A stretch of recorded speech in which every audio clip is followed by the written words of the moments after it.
once you receive your email, ang unang sasabihin po doon ay welcome, ganito, ganyan. Tapos, confirmation, acknowledgement ng inyong application. And here are the checklist ng mga requirements. And sasabihin sa'yo, then magkukomply ka. Then again, isi-check na naman nila isa-isa kasi syempre, work po yan. At gobyerno po yan. So, mabusisi. Just like the regular ranking ng mga teachers who are applying here in the Philippines, syempre dumadaan din po yan sa screening. And akala po kasi nila, yan na naman yung isang fake news, akala po nila yung mga nag-a-apply dito through regular ranking, ganon kadali. Nag-email lang tayo, tapos tanggap na tayo. Hindi po ganon, mga ma'am at sir. Dumadaan din po tayo sa tamang proseso. Ayan.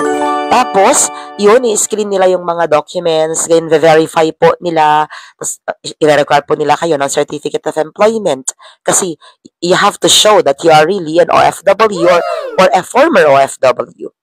Para po, legal or legit po lahat yung mga documents natin. Passport, stamp, visa stamp, yung mga ganon. At registered ka po dapat. So, number 4 question, I'm heading to that. Kailangan bang mag-register sa POEA? Paano pagka ginamit ko ay tourist visa? Katulad sa Dubai, for example. Maraming nagto-tourist visa doon. Then, i-convert nila into working permit or work visa once they find a job. The answer is yes, but it's conditional. Paano po siya naging conditional?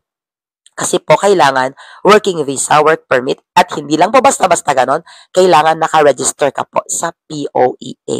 So, kunwari nakaalis ka na through tourist visa, nasa abroad ka na, doon ka na nag-convert into work permit or work visa. Pwede po kayong pumunta to the nearest Philippine consulate or embassy doon sa bansa where you are working, mga ma'am at sir.